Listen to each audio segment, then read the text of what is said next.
Ahora sí, vamos a poder conversar en este caso sobre el segundo periodo de Fernando Belaúnde Terry, sesión número 8, con el cual iniciamos el segundo bimestre. Ya, este periodo en este caso se caracteriza por en este caso un sistema caótico, ya, durante este periodo de 10 años, ¿ok? No solamente en este caso abarcó el gobierno de Fernando Belaúnde, sino también el siguiente de Alan García, ¿ya? Lo que el inicio de este decenio ya está marcado por el regreso a la democracia tradicional, vamos a decirlo así. Ya, es decir, en este caso ya el electorado peruano elige un nuevo presidente, se da la opción de poder elegir a un nuevo presidente, y este fue en este caso Fernando de Belaúnde Terry, de tendencia moderada, ¿ok? Entonces, con eso en este caso, Morales Bermúdez de alguna manera cumple, ¿no? Forzosamente, como lo hemos visto, o sea, de esto podemos concluir de que en realidad al inicio, si bien estaba planteado el regreso a la democracia durante el segundo periodo del gobierno militar, sin embargo, para Morales Bermúdez quería un poquito extender el periodo lo más posible, pero en este caso las constantes protestas, ¿no? Que se desarrollaron entre los años 77, ¿no? Por los sindicatos de trabajadores, ¿no? Debido a la crisis del momento, en este caso forzaron a acelerar el proceso, en este caso, y el regreso a la democracia, ¿ok? Con, en este caso, la elección de Fernando Belaúnde Terry. En este periodo, en este caso, se caracterizó más que todo ya por un proceso de restitución de libertades civiles, por ejemplo, ¿no? Nuevamente se inauguró los procesos de elecciones municipales, ¿ok? Entonces, se llega a convocar luego de 12 años, ¿ya? Con este acto, en este caso, lo que hace Verón es darle a los vecinos el derecho a elegir a sus autoridades locales. En noviembre de 1980, Eduardo Rego, ¿no? Es uno de los, en este caso, dirigentes de Acción Popular, sale elegido en este caso como alcalde de Lima. Y 3 años después lo sucede en el cargo, en este caso, el abogado cajamarquino de Izquierda Unida, en ese entonces, Alfonso Barros. Es en este caso un dirigente de tendencia de izquierda, ¿ok? Por primera vez en este caso, asume de alguna manera una figura salida en este caso de esas canteras, ¿no?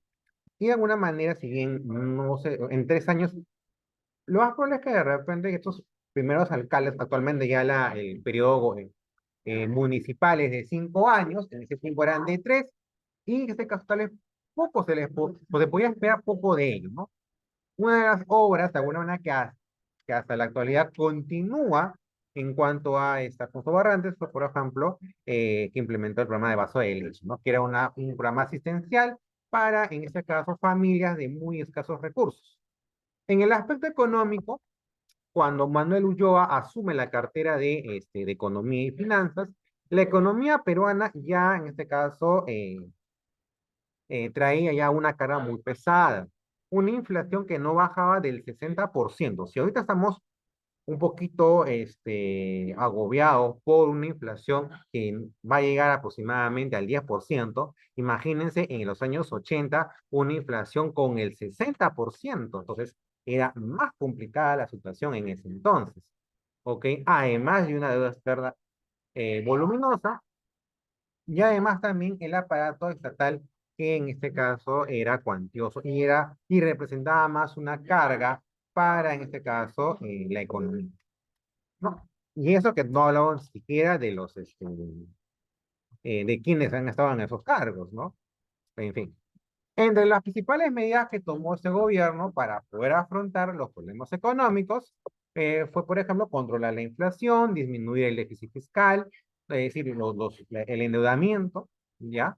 Racionalizar el calendario de pagos de deuda externa, fijar precios reales a la producción local, disminuir sustancialmente la protección arancelaria a la industria nacional, promover el retorno del capital extranjero y dinamizar el aparato económico. Es decir, La idea era inyectar dinero a la economía. Entonces, lo que se hacía era que la producción local cobre según el precio de ese momento, ya, sin nada de subvenciones. Adicionalmente, que vengan inversiones extranjeras con plata fresca. Esa es la idea. Cuando uno quiere de alguna manera controlar una situación económica, ¿qué es lo que necesita? Dinero fresco. Y eso era lo que pretendía en este caso el ministro de Economía del Belaundiz. Estas medidas produjeron los siguientes resultados. Las exportaciones crecieron ligeramente, ya el ahorro nacional se triplicó y llegó la llamada inversión. De alguna manera fueron medidas que llegaron a controlar la inversión en el año pero a partir del el año 82, ya en este caso, este modelo liberal conservador generó un descenso en las exportaciones, la reducción del ahorro, el aumento de la deuda externa y en este caso la devaluación monetaria. Si queremos más males, por ejemplo, podemos agregar que en el año 83 se produjo la llegada del fenómeno del Niño, que ocasionó graves daños a la agricultura y a la infraestructura vial, sobre todo en el sector norte. Ante esos problemas, al finalizar el gobierno de Belaúnde, el dólar, que con el gobierno militar estaba en 200 soles, al terminar el gobierno de Belaúnde, llegó a cotizar en 12.000 soles, es decir, la inflación ya era una inflación galopante. Recuerden, cuando hemos hablado de inflación, ¿no? Hablábamos de inflación moderada, galopante e hiperinflación. Ya en ese entonces se estaba, en este caso, dando los cimientos para una hiperinflación que posteriormente se iba a concretar. Actualmente, si queremos de alguna manera recordar, ya estamos en una inflación moderada todavía, ¿no? Y que se mantenga moderada por un tiempo más. Bueno, veamos si se llega a dar. Bien, ahora, ¿cuál es lo resaltante en este periodo también? El aspecto interno. La aparición, en este caso, de movimientos guerrilleros terroristas. Es decir, ahora, no es novedad, en este caso, la aparición de movimientos guerrilleros. Ya de alguna manera lo hemos visto incluso desde, en este caso, gobiernos de Manuel Prado Gatech, estamos en los años 60 y pico. O sea, no era novedad estos movimientos que en este caso, cuya finalidad era el ascenso al poder, ¿no? Y las reformas, sobre todo reformas profundas, ¿ya? Pero acá, por ejemplo, la novedad, si podríamos llamarlo, fue en este caso la crudeza de las acciones militares, ¿no? Por de acciones contra el Estado, ¿no? De parte de estos grupos, tanto del Sendero Luminoso en su mayor medida, como también del MRTA, pero en menor medida. Si de alguna manera, ¿cuál sería tal vez la diferencia entre los movimientos? Que el movimiento de revolucionario tipo Camaru, ¿no? Estaba más influenciado por, en este caso, el movimiento guerrillero cubano. Y en el caso de Sendero Luminoso, era una visión más maoísta, es decir, de la China comunista, la Rusia soviética, una mezcolanza. O sea, esa es un poco la diferencia ideológica, ¿ok? Por eso que en este caso, o sea, estos dos movimientos, si estudiamos, por ejemplo, el informe de la Comisión de la Verdad, vamos a ver que estos movimientos nunca llegaron a unirse. Cada uno iba por su bando. Porque en este caso no había afinidades ideológicas, a pesar de que eran movimientos subversivos. En fin, Sendero Luminoso tuvo como líder a Manuel Guzmán Reynoso, el conocido como presidente Gonzalo, ¿no? Fallecido recientemente, ¿no? Su primera irrupción violenta se dio un día antes de las elecciones de 1980, al incendiar en este caso en un local municipal, ánforas y cédulas en un poblado muy remoto llamado Chuschi, ¿ok? En Ayacucho. Estuvo conformado por personas vinculadas a la vida universitaria y de alguna manera influenciadas por una ideología marxista-leninista, ¿no? Es decir, comunismo bajo la influencia de Marx, de Lenin y en este caso de Mao Zedong. Es una mezcolanza. ¿Ok? O sea, ojo, recordemos que el comunismo no es no solo, sino es una base, ¿no? Más de alguna manera lo retrata, pero la aplicación en este caso son corrientes distintas. ¿Ok? Entonces, Al inicio, este movimiento recibió el apoyo del campesino. Claro, porque se pintaban como alguien que iba, en este caso, a cambiar las estructuras del Estado. Sin embargo, los atentados desarrollados de este grupo terrorista de alguna manera cambia la visión del campesino. Además, el campesino se organiza contra ellos, pero también se tiene que organizar contra, en este caso, el Estado. ¿Por qué? Porque en este caso el Estado aplicaba medidas militares que afectaban a los campesinos. Entre los años de 1980 y 84 fueron brutalmente asesinados los campesinos. Es decir, las acciones de Sendero Luminoso, sobre todo, se daban más en la sierra. Por eso que en Lima, ese centralismo limeño simplemente lo ve como algo por ahí, como algo muy periférico. Entonces no les da la real dimensión que en este caso iban alcanzando. Es más, hasta el propio Belaúnde en declaraciones decía, no, es un movimiento nomás de unos cuantitos revoltosos. Obviamente eso es una interpretación. Exactamente la frase va por ahí, ¿no? Pero, o sea, hasta las mismas esferas de poder no dimensionaron, en este caso, la peligrosidad de Sendero Luminoso, a pesar de los atentados bastante crueles contra movimientos campesinos, contra dirigentes de izquierda, contra autoridades locales, ni siquiera, no solamente de izquierda, no, autoridades locales. Pero en este caso, cuando el centralismo no está más influenciado por lo que pasa en Lima, no ve lo que pasa en provincia. Y eso genera ¿qué cosa? La escalada, el rearme de Sendero Luminoso. En el año 83, las Fuerzas Armadas fueron convocadas para combatir contra la subversión. Al inicio fue una cruenta guerra civil que causó devastación y zozobra. Solo en el departamento de Ayacucho se estima que entre esos 3 años, 80-83, murieron 10.000 personas como producto de la violencia política. El informe de la Comisión de la Verdad y la Reconciliación del año 2003 eleva aún más la cifra. El MRTA, por su parte, nace a partir del 84. Inicia sus acciones en Juanjuy, en San Martín, o sea, en la ceja de selva. ¿Ok?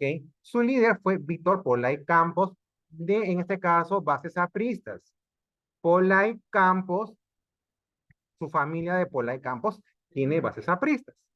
Por eso, de alguna manera, Alan García como que no es que simpatizó, yo no voy a decir eso, pero sí en este caso no hubo igual, también no fueron valorados en su real dimensión y ocasionaron ciertos acciones contra, en este caso, el Estado. Este movimiento fue conformado por personas, hay un error ahí, por ejemplo, no es marxismo-leninismo, sino en este caso ya es más influenciado por movimientos guerrilleros cubanos, ¿ok? O sea, la revolución cubana de alguna manera ellos lo toman como base, ¿ok? Contó con el apoyo de productores ilegales de coca, ¿ok? Para conseguir recursos económicos y logísticos para la organización. Es decir, se unían con el narcotráfico, que le daba en este caso los recursos para poder comprar los implementos para el desarrollo de la organización y ellos que le daban la seguridad para que puedan salir, en este caso, los envíos de cocaína. En el aspecto externo, se desarrollaron ciertos conflictos como el conflicto del Falso Paquicha en el año 81, perdón. Tropas ecuatorianas se infiltran en territorio peruano y toman un puesto peruano que llamaron también con el nombre de uno de sus pueblos, Paquicha. Pero el ejército peruano los desalojó en una semana y recuperó el territorio invadido. Por lo cual, en este caso, fuimos en este conflicto, dio origen a una acusación de haber atacado al pueblo ecuatoriano. Por lo que en este caso, o sea, por esta razón es que este conflicto se llamó el falso Pachincha. O sea, ¿no? E intentaron en este caso eh, mostrar una representación en donde supuestamente el ejército peruano había ingresado a territorio ecuatoriano cuando en realidad no era así. Y en el caso de la Guerra de las Malvinas, ¿no? Enfrentamiento entre Argentina y el Reino Unido por la posesión de las Islas Malvinas, ¿ok? En donde el Perú apoya a Argentina, mientras que Chile y Estados Unidos apoyaron al Reino Unido. Algunos hechos adicionales en el gobierno de la UNDE, la construcción de la carretera marginal de la selva, que hasta aún todavía se sigue usando, ya es conexión con la costa con territorios selváticos, complejos habitacionales a través del FONAMI, es decir, es la construcción de departamentos pequeños, ¿no? Por ejemplo, en mi casa estoy cerca al complejo satélite Santa Rosa, por ejemplo, ¿no? Que es un conjunto de casas pequeñas, las centrales hidroeléctricas de Cañón del Pato y Machu Picchu, así como también proyectos agroenergéticos como Majes, Chira y Tinajones. La central eléctrica lo que hace es, en este caso, aumentar la producción de electricidad mediante el agua. Construcción de penales como Canto Grande y San Jorge, creación del CONCITEC, que es el Consejo Nacional de la Ciencia y Tecnología, y la visita en ese año de Papa Juan Pablo II entre el 1 y el 5 de abril de 1985. La visita más que todo era porque la situación en el Perú, cuanto al nivel social y económico, era muy complicada, por lo que Juan Pablo II tenía esa finalidad de acercarse a estos pueblos.